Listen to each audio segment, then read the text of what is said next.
Hi, everybody. Welcome. Thanks for joining us. I'm Rita Rubin. I'm a dietitian and diabetes educator here at Blue Circle Health. I don't live with T1D, but I've worked with people with T1D for 28 years or so. So excited to be here and talk about food, which is one of my favorite topics. Hi, everyone. I'm Sherry. I am also a dietitian and diabetes educator here with Blue Circle Health. And I have lived with type 1 for 33 years now. And so I'm excited to go over some meal planning tips with all of you and, just trying to be efficient, I guess is a good word, as we live with type 1 diabetes. Thank you. And my name is Scott Johnson. I am the Senior Manager of Community here at Blue Circle Health. I've lived with type 1 for 44 years, and I just really appreciate you allowing me the honor and privilege of hosting today. In terms of agenda, we've got a lot to cover with Rita and Sherry. We'll do our best to get through everything, but even with that, you'll need to let us know if you'd like us to maybe go into more detail on anything or even do a round two or a part two of this talk. Before we get going too far, I need to cover some quick housekeeping items. We welcome and encourage you to use the chat feature along the way. It's a great way to share with the group, and I'll also keep an eye on it throughout the session, especially if you need anything while Sherry or Rita are presenting. And we're always happy to take questions along the way. And if time allows, we'll do more questions at the end. If you do have questions or want to share, just use the chat feature and let us know. We do also have the ability to bring you up on screen if you want to talk. But don't worry, your camera will stay off, but you may need to press allow to unmute your microphone. So I'll keep an eye on that. Also, if we start running tight on time, we may not be able to get to everybody, but we'll definitely do our best. One last thing about the chat, you'll see a setting there where you can pick to send chat messages to everyone or just the host and panelists. Be aware of what setting you have when chatting to make sure your message goes where you want it to go. Just a couple of more things around the housekeeping. We want to remind you that this session is being recorded and participation in this event is completely voluntary. You can choose to leave at any time. And when it comes to participation, participating may reveal your identity and any identifying information that you share with other group participants. For example, comments in the chat and during discussions. And then finally, we are not providing medical advice, individual or otherwise, and we may need to refer you back to your healthcare team for detailed and individualized care. All right, I know that was a lot. Thank you so much for your patience. With that out of the way, let's get on to the good stuff. Rita and Sherry. All right. So I'm going to start, and tonight we're going to go over meal planning tips. I'm going to show you what I did and how I planned for meals, especially when my kids were younger. So as you can see, this calendar here, I always started with a calendar when it came to my meal planning. Because, we have lots of great information and sometimes it's hard to put that great information into practice. And so I always felt that if I had a calendar to start with, that really helped me in my meal planning. So what I would do is I would do it as a week at a time. So you can do it for 2 days at a time. You can do it for 3 days. You can do the whole month if you want to, but doing it for a period of time that's going to work for you and for you to be consistent, right? We want you to be successful, and I don't want you to feel overwhelmed or anything like that. So you pick a time frame that works for you, but I would meal plan and meal prep for a week at a time. And so then what I would do is I would take my calendar, and I would usually use the calendars that came in the mail from like the insurance company, or or sometimes I would print out some calendars, from from the internet or whatever, depending on how creative I was going to be. But what I would do is I would take all of my kids' activities and I would put them on the calendar for that time period. And you might think I'm joking when you look at this calendar here, but literally when my kids were in high school and middle school, this is what our weeks would look like in April. We would have track practice, gymnastics, soccer practice on 3 nights a week. And then they would have a game or there would be youth group. And so there was always something going on, and it was always in the evening time. And so for me and for my family, we felt it was best to make sure we had our dinner meals planned, because if not, we would then stop at the fast food place and grab something on the way home, or get something at the concession stand at the event, or, we would not eat until 9 or 10 o'clock, when we would get home. So planning for the evening meal was the most crucial for us. And so what I did is I would write out everything that was on the calendar for the events, and then I would decide, okay, what are we going to be able to feasibly make for this day? So if you look at Monday, we have something going on from 3 to 5, 4 to 6, and 5 to 7. So I was like, okay, 7 o'clock is when we would get home. We want to try and eat as close to that time as possible. So I would try and maybe use a crock pot for this day. So I would then decide if I'm going to do like a crock pot meal, if I'm going to grill something. Is there a leftover night? Is there sandwich night? Something that we can kind of look at and do, or maybe it was something I cooked on the weekend and we had like a freezer meal night. So again, looking at the activities and trying to decide what I was going to do. So if we're going to just kind of use this week and build our menu. So I think on Monday, it looks like a good night for a crock pot meal. So I'm going to type out just crock pot. Okay. And then I'm going to look at Tuesday. And Tuesday, we have a little bit more flexibility in what we are going to do. And so I can think, okay, this might be a night because we've got that 2-hour break in there. This might be a good night for like a freezer meal that may have been made, or one that I have, or, something along those lines that are, that we can kind of dive in more to when we actually pick what meal that we're going to have. And then as you can see, Wednesdays were really crazy because then we threw in youth group. And so then we would try and figure that out. So this was usually a leftover night. So I would always make sure that we had enough food when we cooked for leftovers. And I know some families don't really care for leftovers, but my family had to eat them if they wanted to eat. All right. And then I would go and look at the next night. Okay, Thursday night is kind of similar to the Thursday and Tuesday and Thursday, excuse me.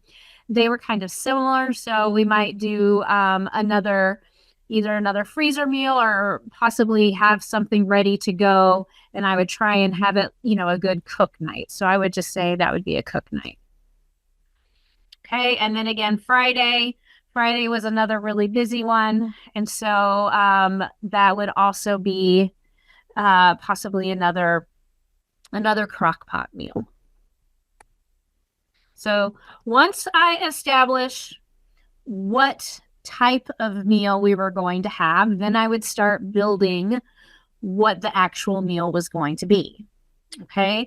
And so this you can do a variety of different ways. You can, what I would look at the sales for the different grocery stores to see kind of what was on sale. And I would think about that as I was getting ready to decide on my meals. And I should probably say back up to when I would do this. So I would usually try and do this a week, like maybe I would do it on Friday for the next week, right? So I would for this example, I would be planning this stuff all out on the 18th. so I could do like some grocery shopping either on Friday before all of the activities started or even Saturday on the 19th. So again, however it's going to work for you and for your family, that's what matters. So on the 18th, I'm looking at things that are going to be on sale so I can kind of decide and plan our meals. And then in my family, with the way that my husband likes to eat, he likes meat at every meal. And so we were a big family that had either chicken or fish or beef or pork, those sorts of things. So then when I think about how I'm going to plan my meal and what we're going to have, it would usually come down to what was going to be first. And it was usually the protein. So I would decide what protein we're going to have. And so again, looking at our crock pot, I think about, okay, crock pot meals that are going to have, like, let's say we're going to do, hang on a second as I try and move my little cursor correctly, get it in the right spot. Okay, there we go. So let's say we're going to do a stew, right? So maybe our first night is going to be a stew. And so we're going to use, I'm just going to write stew down right there, right? Because it's going to have the meats that would be that protein. And then I would think about the sides.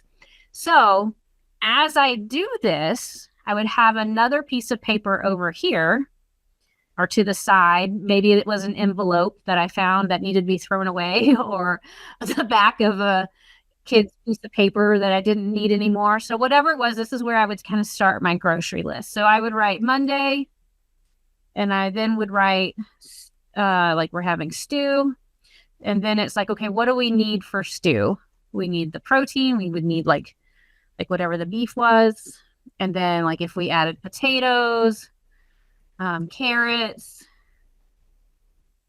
and then like I would decide if I had the other things that I needed for it, like chicken stock or like beef stock or vegetable stock, the seasonings, that sort of things. A lot of times we just had that on hand, but I would look in my pantry to see what was needed, right, to kind of go with this. And then I would always try and do, it was kind of given, we would always try and do some sort of fresh salad on the side. So I would make sure we had our salad vegetables in place to add to it.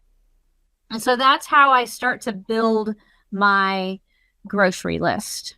Okay. And so then I move to the next day and I see, okay, we're going to do a freezer meal. And so maybe we can have another webinar about this, but it's about building freezer meals in the future or something like that. But you can always build these ahead of time. And so maybe I would do like the lasagna that I made, and kept and froze. Or maybe it was chicken enchiladas, or, whatever the meal is that you want to do for a freezer meal, have that on hand. And then you can pop it in the oven. And so in this example, I'm going to go and we have a chicken enchilada meal in the freezer. So chicken enchiladas. And so that's what we're going to use for our freezer meal that day. And then, of course, I would come back over here, come over here to this list. And then I would make sure that I had the extra things that we might want to have along with chicken enchiladas. So maybe we want to have guacamole, or maybe we want to have avocados to slice on top or something like that. So again, making sure that I have what we need for that next meal. Okay. And then Wednesday would be an easy one. Woo! It's leftover night.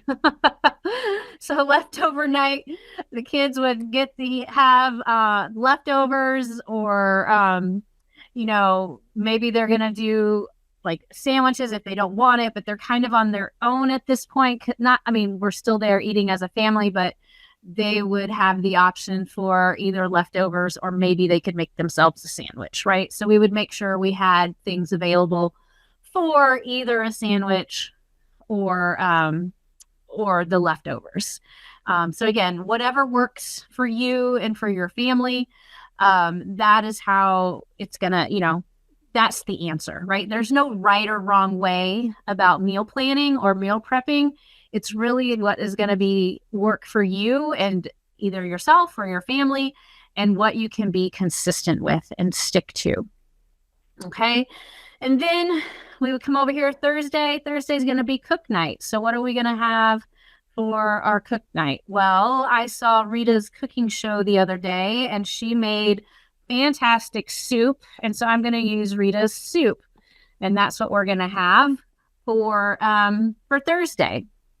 And so then I would come back over here and make sure I have the list of the things I need to go in Rita's soup. So that's how I would do that. And then Friday was be like, woo, we made it through the week. And we're gonna do another crock pot meal. This might be something like spaghetti. I don't know if you guys have ever made spaghetti or lasagna in the crock pot, but it's really easy to do, and that's kind of fun. And one time I was able to get my kids to have eggplant lasagna this way, and they liked it, but then they found out it was eggplant lasagna, and then they didn't want to eat it anymore, which is a whole nother issue. But but that was something that we would do. So we're gonna say we're gonna have, like eggplant in here. We'll put that down to the side. I can get it. While you're doing that, I've got a couple of great comments I want to share too. One is using ChatGPT to help make a healthy and list of like a week's worth of meals, and also provide a shopping list for it. That's a great idea, and I love that. And then another comment about families who don't like leftovers, using like double the protein, and then finding cooking the meat is what takes the longest, and she likes having some pre-made that she can even freeze or use later when crunched on time. So yeah, great comments. Keep them coming, folks. Yeah, and those are definitely ways to help with your meal prep. Having, like, let's say you're going to do tacos and you're going to do, I don't know, lasagna or something like that. Maybe you're going to use the same protein for that. Well, if you cook it and shred it, get it all ready to go on like Saturday or Sunday, then that takes half of the job out of the week. If you're going to do like we would have salad, so having everything cut up and maybe stored in little Tupperware bowls that could be used multiple times, throughout the week. Hopefully they last, which usually they'll be okay once you stick them in the fridge. But having that stuff done when you're not rushed, when you're not as busy, and you can kind of spend a little bit of time prepping things beforehand, it makes weeks like this go by so much easier. And so I know that sounds crazy, but it really, really does. And as my kids got older, I would send a text message out with all of this information to them, and then I would assign them a night to be responsible, which was really helpful because as they were getting a little bit older than this stage, when they needed us to drive them everywhere, they were able to drive on their own a little bit. I had about a 2-hour commute home because of traffic from my job. So I would call them and tell them I was on my way, and they knew they had about 2 hours to get dinner ready. And but it taught them a lot, right? Like they had to start helping me meal plan, decide on what we were going to have, kind of figure out what we needed for it. And then they were responsible for actually making it. And if their decision was to have like French bread pizza, I would try and be like, okay, and support them in their decision, so then they didn't feel like it was wrong, right? Because even though we have diabetes, we can still eat food that we like and enjoy.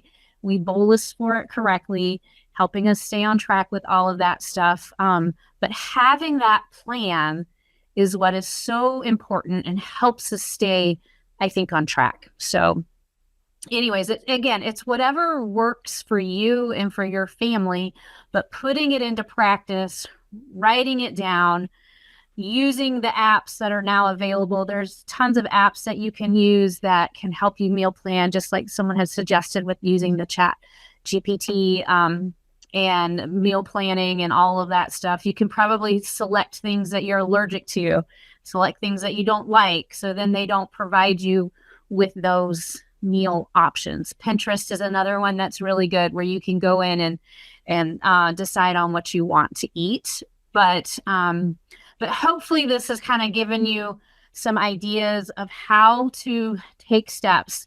Look at what your week has in store for it. Write it down, put it somewhere where you can see it. Then decide on the type of meal that you want to have that's going to work with that situation or whatever activities you have going on. And then if the protein source is kind of what drives your meals, pick your protein source and then plan your sides accordingly and pick things that you can use for multiple meals in the week. So let's say with Rita's soup, we had carrots for that. Well, that would also work well in the stew. So you want to have, enough to maybe cut up and do all at one time, so you can have that ready to go. And so doing this on a regular basis is going to give you more ideas and more practice for you to stay on target and stay on track.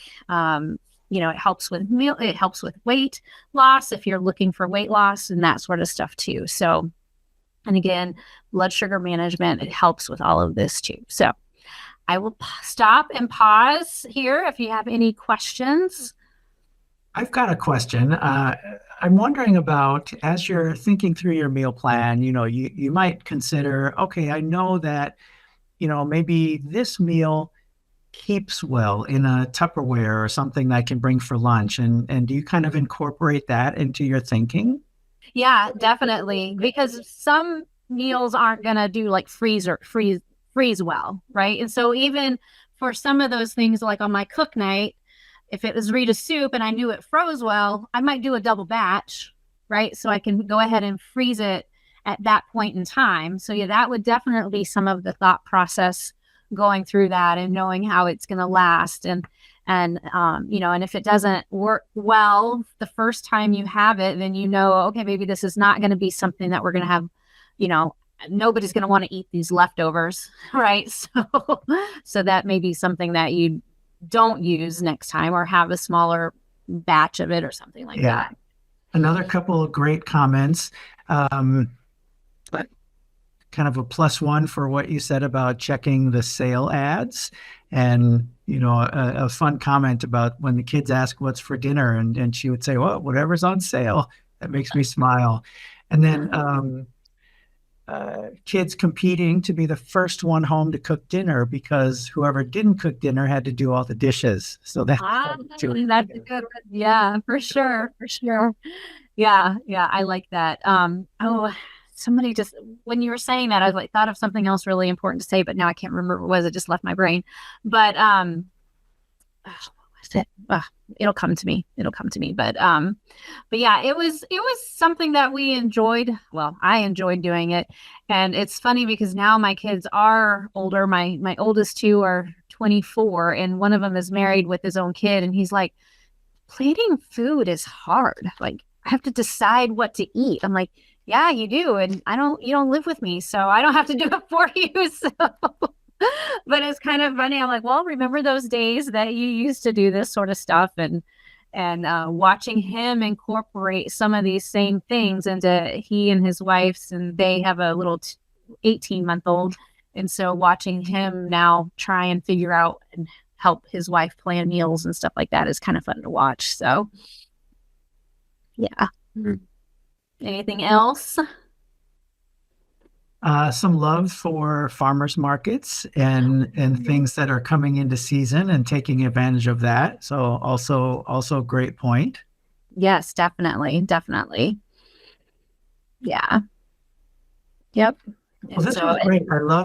I love you, having the calendar available and just being able to really write out and show us how you use that, and then off to the side or a second slip of paper or whatever, making your lists and ideas. I think that it just feels very practical. The other thing that comes to mind for me is an experience I had going through a study many years ago around diabetes. And part of this study, I won't get into all the details of it, but part of it was sticking to this very regimented meal plan, which to me, before starting, the idea felt very restrictive to me. And I kind of was worried about, am I going to feel restricted or constrained? But as the study got started, and it was like, all right, I spent some time doing this meal planning, and then I didn't have to think about it again for the rest of the week, like you said. And it was much more freeing and liberating, which surprised me. I'm used to sitting down for a meal and having to count carbohydrates and dose insulin and all of that stuff, which I still had to do that, some of the mechanics of it. But because I had spent a little time invested in the planning, it made all of that easier. So. I agree. And one other thing that really kind of helped my husband and I start doing this way back when we first got married was we would go grocery shopping, and it was before we had kids, and we would come home and we would have nothing to like actually make a meal. Like we would have parts of things you need for different things because we didn't really plan. We were just like, oh, we don't have any food in the house. Let's go to the grocery store. So we'd go and we didn't have what we needed. He'd be like, oh, let's have spaghetti. And I'm like, well, we don't have the spaghetti noodles, or, oh, we don't have the tomato sauce, or, and so we would have portions of things, but we had just spent $100 on groceries. I mean, that was a long time ago. That was a lot of money for us back then. And so it kind of made us start to think about how we were spending our money and having it more focused. And the other part that's nice is that, okay, let's say something comes up and you aren't going to have what you want for that particular day or what you planned, because life happens, but you have the ingredients on hand and you can slip it into a day, maybe the next week, or a Saturday or a Sunday. And I usually would leave Saturday and Sunday kind of open for if we decided to go out to dinner, or if we, had activities with kids. And so we kind of made Saturday and Sunday a little bit more relaxed about it. So we didn't feel as strict or like, everything had to always be planned. I figured if we had 5 days planned, then that was really good. So, but that's just how it worked for us and our family. So. I mean, that's part of life with a family is flexing with the needs. I was also thinking, with some of your events, if a game went long or practice ran late or got canceled, right? You have to be able to shift and adapt with what's happening. And one of the things I like to say about living with diabetes is we become masters at kind of rolling with the punches, because we're dealing with adapting to changes and things like that. So you can apply that same sort of principle to this too. Yes. So, well, I will stop and let Rita take over. Thank you guys for listening. I really enjoyed this. And so if you have any questions, just let us know. That's great. Thank you. And Rita, I'm going to go ahead and make you full screen. When you're ready for the whiteboard, I'm going to get that set up so you got a fresh canvas to work with, and we'll go from there. Sounds great. And thank you, Sherry. Oh my gosh, that is amazing. You've given me so many ideas. That's definitely an area in my life that I need to be better at. So thank you. One thing Sherry and I talked about before this talk was also having stuff on hand in your pantry, and just so you can just grab stuff for a quick meal in case all the other plans fall through. And Sherry, I know you have some staples. I thought I would share first some ideas about that, and then also we wanted to address another question you guys had, and that was about, what do you do when you have these crazy sugar cravings during the day or at night? And kind of looking at maybe some of the contributors to that. But yeah, I have my list of pantry items, and Sherry, add yours, and Scott too, please. So I always have frozen veggies. I have like things like veggie burgers, canned beans, canned tomatoes is you can do so many things with that. Usually some cheese, whole grain bread, tomato sauce, pasta, peanut butter. Okay, sometimes you just need a PBJ for dinner. And yeah, things like canned fruit, oats, and quick cooking grains. Like I love to cook with something like quinoa, or like bulgur wheat. Cracked wheat is really a quick cooking grain, or a Uncle Ben's converted rice, which is just instant rice, but the converted kind is actually better on your blood sugars. And things like tortillas, whole grain tortillas, corn tortillas. So those are some of my pantry items. I'm wondering, Sherry, what do you have? All right. So yes, peanut butter is definitely a staple in our house. But I like to have the like a freezer meal that you can like maybe buy it from the store, like a Stouffer's lasagna, something like that that can easily stay and be ready to be thrown in. Something like that. Or they have like the pasta mix with the frozen veggies and the protein right there. Those are things. Having tuna packets on hand, that is huge. Things like tomato soup that you can add to go alongside a sandwich or something like that. Those are some of the staples that we definitely have. And of course, always having like the stocks that you might need to add to something if you need something like that. But those are some of the things that I would always have on hand. Yeah, those are all good. Scott, you have any special things you guys keep? I'm a big fan of frozen burritos because they last forever in the freezer, right? I don't have to worry about them going bad, and they're quite filling, and you can start with them as a base and then add some condiments and dressing or whatever on it, and they're pretty filling and last a while too. So that's kind of where I am at with that. Wonderful. Yeah, it's always good to have something quick on hand. And there's also there's a website that some of you may know of. It's called Diabetes Food Hub, HUB. And that's created by the Diabetes Association, American Diabetes Association. It's a wonderful place for looking for recipes. You can choose different eating styles.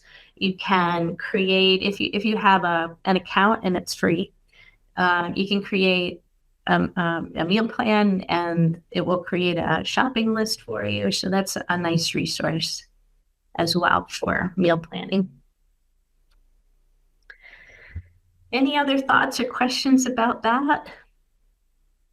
Let me pop through the chat here real quick. Microwavable Indian lentil meals. That's great. Have chop nights where I treat it like the Food Network show and see what I can whip up, and having some fun with that. Egg burritos with low carb fajitas. Dried beans, cheap and last a long time, always having them on hand. Yeah, lots of great stuff there. Good stuff. Wow, I am so hungry right now. I'm thinking about what's in my refrigerator. I have leftover soup from my cooking class on Monday. So another question that you folks had was about sugar cravings, and they pop up at different times of the day, but frequently at night. And so we thought we'd talk a little bit about some of the things that can contribute to those cravings. And I thought I'd open it up first to everybody. If there's any situation that you already know of where you just kind of see a pattern, like if this is happening in your day, anything that you already know about that's like you can link to those cravings. I know for me, I there are days where I don't eat much for breakfast. I kind of jump right into work and I get going, and maybe I don't even have much for lunch. And what I've done is like starve myself unintentionally all day. And then I get done with work and I sit down on the couch and I just go crazy. And like that is a pattern. I know this about myself. But it's still, even when you recognize the patterns, it's hard to sort of figure things out and address it. Sure, You have sure. some comments about stress equaling sugar craving. I also recognize when I'm stressed for sure. That's a good one. But also when I haven't gotten enough sleep the night before, that one hits me pretty hard too. Absolutely. Let's start listing some of these things. If I scroll down this on here, Scott, I get a new board, right? All right.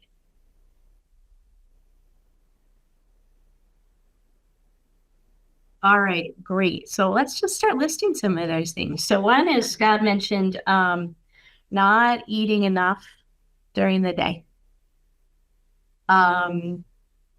So basically your brain is screaming at you to eat something because you're hungry, right?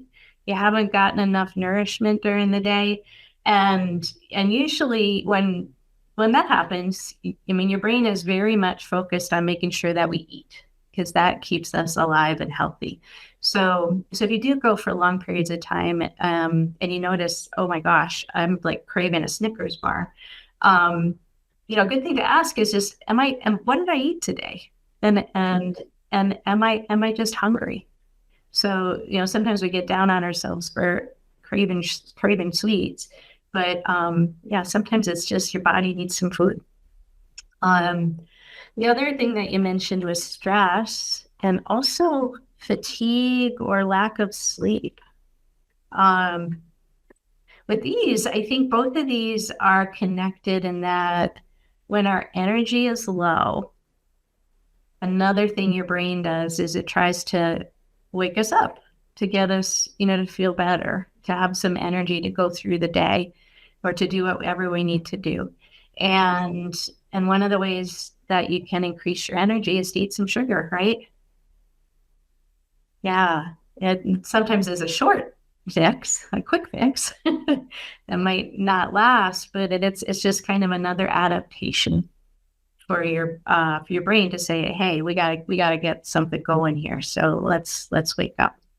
And I think with stress, we're trying to look for something for comfort, right? If we're in a hard situation, we need something to maybe calm us down or make us feel better. And that could be many things, but food is certainly a common thing to reach for. For others, it might be watching a television show or going for a walk, or can think of other things that might actually make you feel good when you're stressed. But food is certainly common there too. Can you guys see this list okay?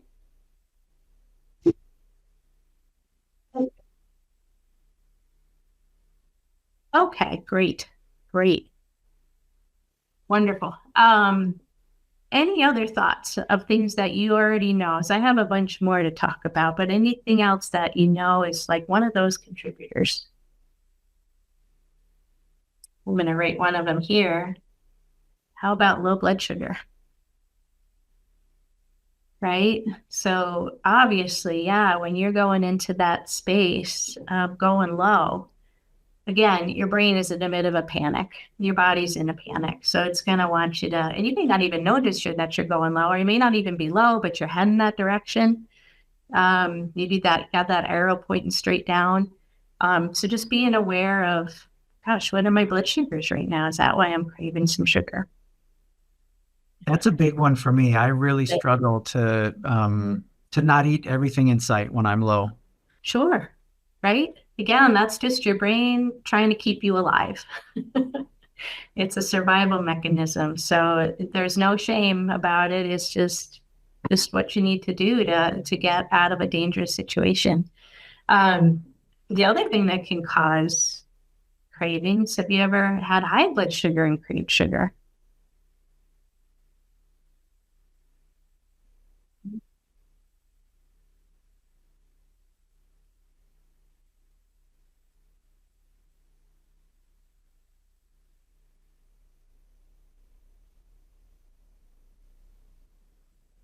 Absolutely. Yeah. And there's actually a physiological reason for that, because if you might have high blood sugar, and that means that you've got a lot of sugar in your blood, but that there's not enough insulin to get it into your cells, right? And so when the cells are hungry, they're like, hey, we need that sugar for energy and to build stuff and do the things that we need to do. They send out a message again to your brain saying, hey, we got no food here. So then your brain says, oh, well, it must need to eat. So I'm going to send a message to eat something. And very often it comes through as grab something sweet because it's fast. So really common to have those cravings with those variable blood sugars. And also a lot of people have told me that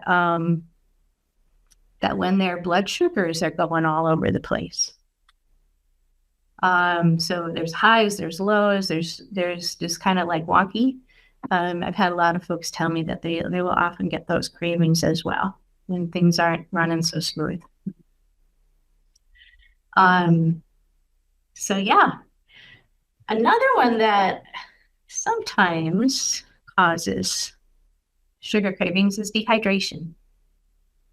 And sometimes it can cause also hunger. So we walk around, I put myself in this category because I'll forget to drink enough water during the day. It's hard to keep up sometimes, right? And we don't always feel thirsty until we're really dehydrated. Like that thirst mechanism doesn't always kick in when you actually need to keep hydrated.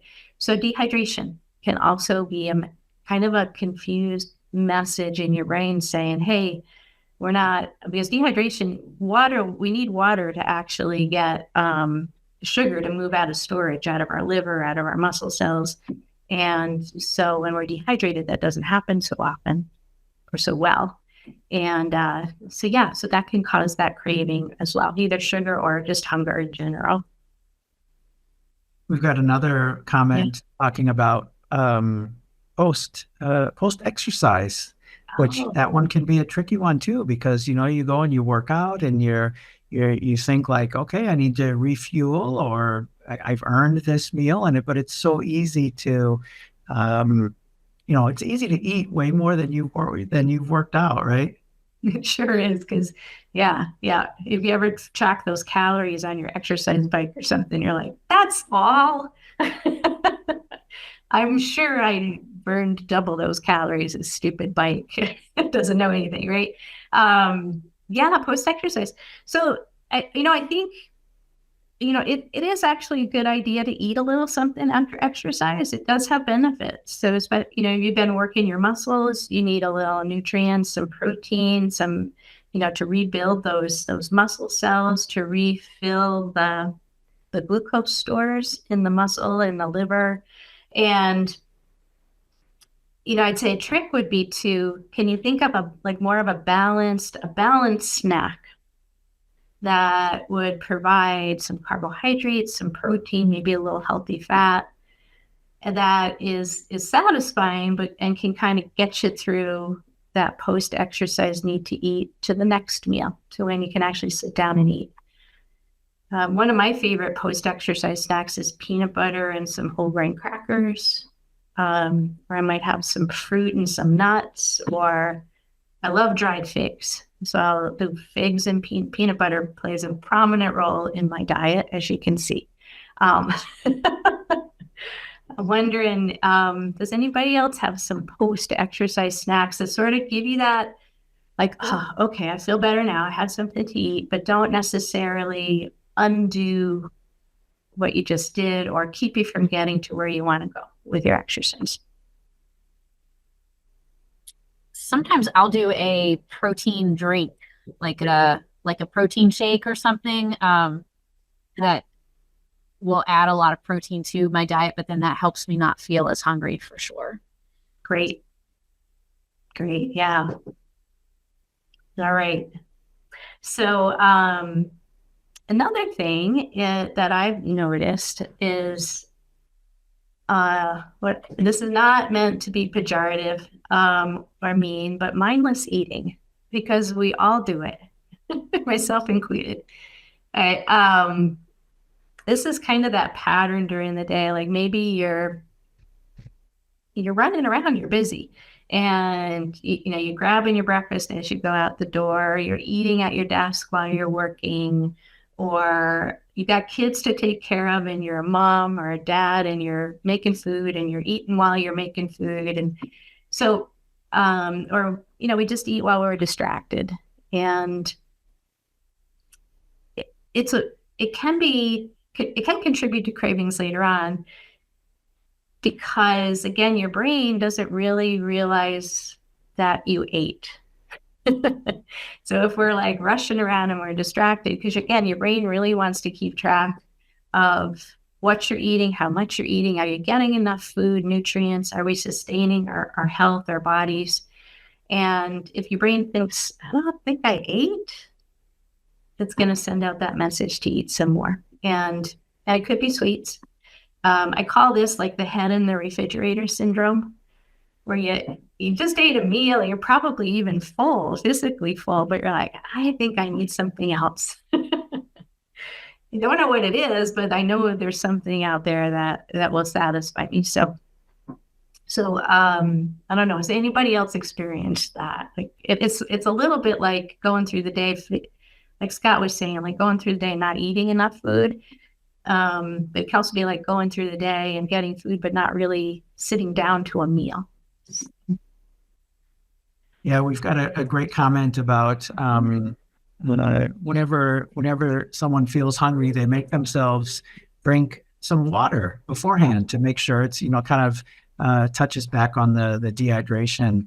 And then, lots of feedback coming in about bored eating or eating, just without thinking about it. Sure. Boredom. Yeah, absolutely. Another one that I've come across pretty frequently is, it's kind of it's about mood as well, but other people I've worked with have come up with it. I didn't come up with this. This came through people that I worked with. And one of the things I remember one person said to me, it was that she found that if she didn't have enough, she called it sweetness in her day. So not necessarily food sweetness, but sweetness in her life, like things that were meaningful to her or comforting to her, that she would find herself reaching for sweets. So I really liked that parallel.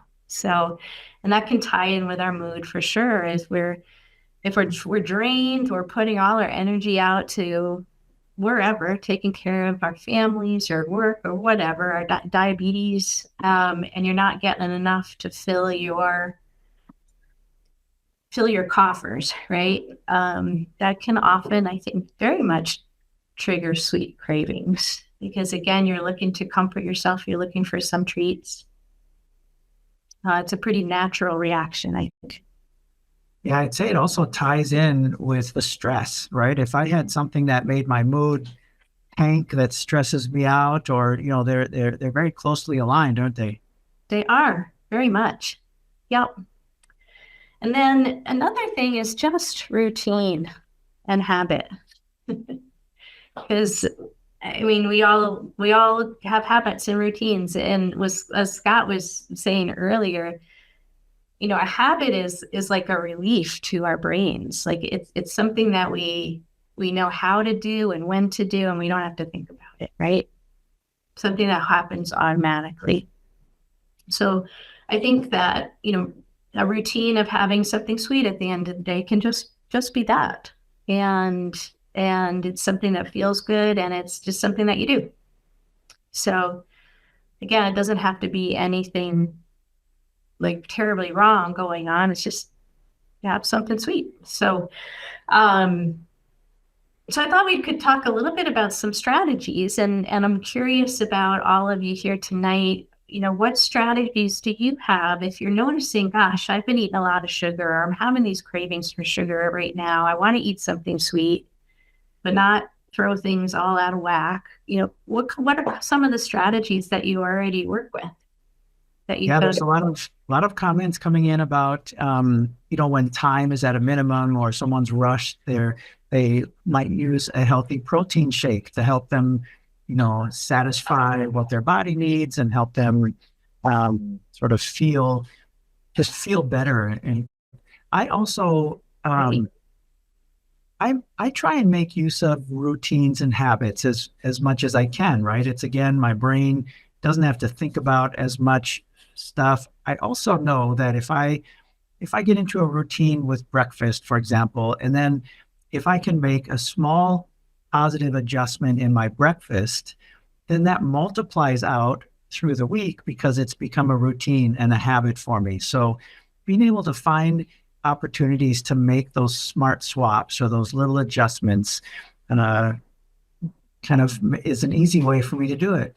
Sure, find out something that works and keeps you sustained for a while. Yeah, absolutely. Make small changes until they become habit, and then you don't think about them anymore. And thinking about breakfast, another thing sometimes that can contribute to those sugar cravings sometimes can be like a high carb breakfast.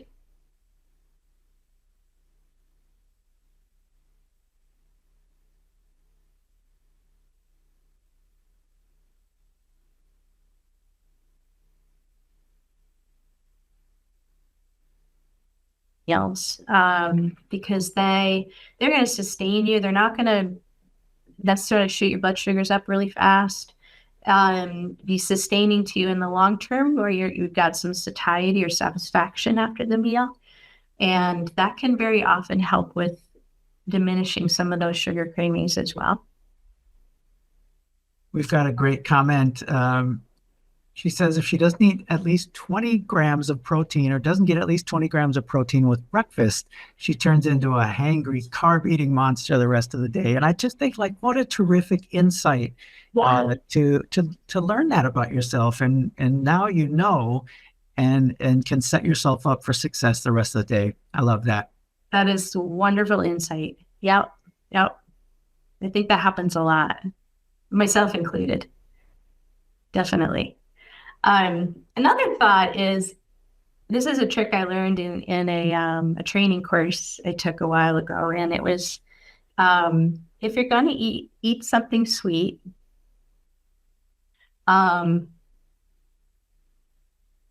like you are the queen or the king.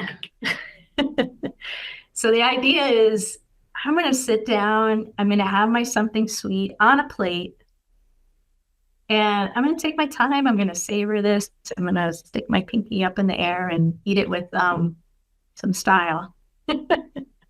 So make it something special. So, sweets are great. They're fun to eat. And if you can just like actually make it an event, even not necessarily grabbing something as you go, past the counter or something like that, you may find you actually need less of that something sweet to satisfy your sweet tooth, because you're kind of taking it. Yeah. And it makes it kind of special.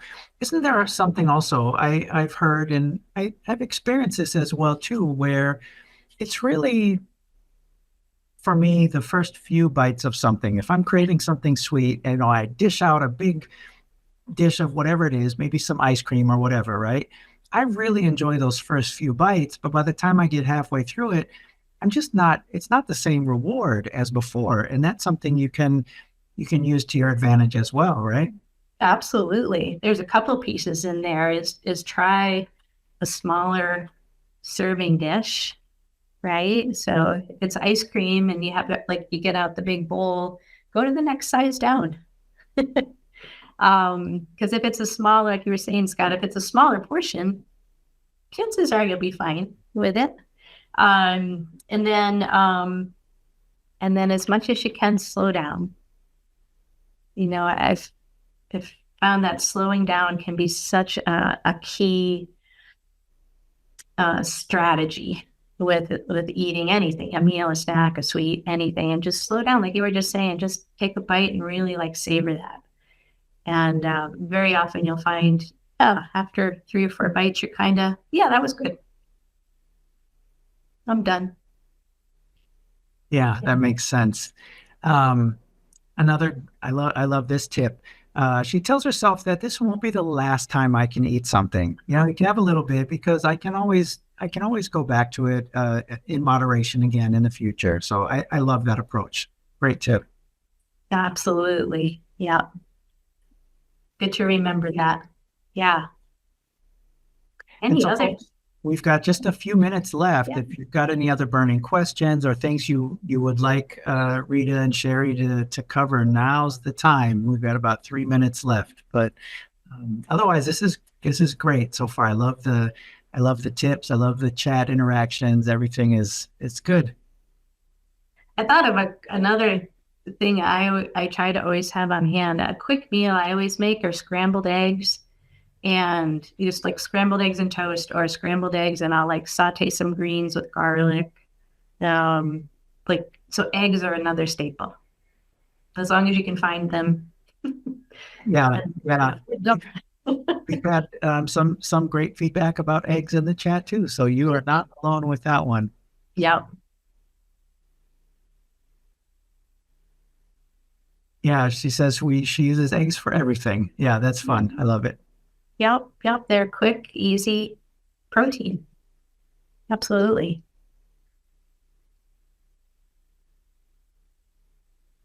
Well, I'm going to bring us all back on screen here together. There we go. Yeah, well, thank you both so much for this. This was super helpful, super interesting. I love being able to see the calendar and everything and the list. It just really, I think that adds another element and helps out so much. So before we dropped off, I wanted to also just let folks know a little bit more about upcoming events. So, gosh, I can't believe we're already halfway through April already. So we're looking at events coming up in May. We've got the group sessions on the 1st and 2nd, Thursday and Friday. Those are group sessions 1 and 2 in English. So we've started to offer a second group session because it works better for some people's schedules. You're welcome to come to whichever one works best for you, or if you enjoy it, come to both of them. We'd love to see you and enjoy your company there too. The following Thursday, on the 8th, is the Spanish group session. Monday, the 12th, is Rita's next cooking class. And Rita, I can't remember what the winning recipe was, or what we think it is so far, anyways. We think it's pasta. So there's a cold peanut noodle salad, and then the other one is it's like a broccoli, pasta broccoli. Yeah, that sounds right. It's so funny because we did that just a couple days ago, but the votes were strong in that favor, so that's the likely candidate. And then finally on the 22nd, Thursday, is a webinar with Eleni where she's going to be talking about making sense of your T1D data. And I'm really looking forward to that one because I struggle to see stuff in my T1D data, and I think it's because I'm like too close to it, and I often get so much value from a third party sort of external perspective on that. So yeah, well, nutrition, it's such a important part of living well with diabetes, but it can feel so complicated to me sometimes. So I'm super thankful for your help, Sherry and Rita, and I'm super proud of all of you for being here and taking this on. It's important for you to know that we're here for you. We're rooting for you, whether you're an active program participant or a longtime Full Circle family member. We're here for you. You're not alone out there. So keep an eye out on your email and text messages for all those upcoming events. You should get a survey after you exit out of the webinar and let us know if it was this good. Did you like it? What can we do more of or less of in the future? Like, this is all about serving you. So please just let us know what we can do there. Yeah. And thank you all for coming. This was a great session. We appreciate it.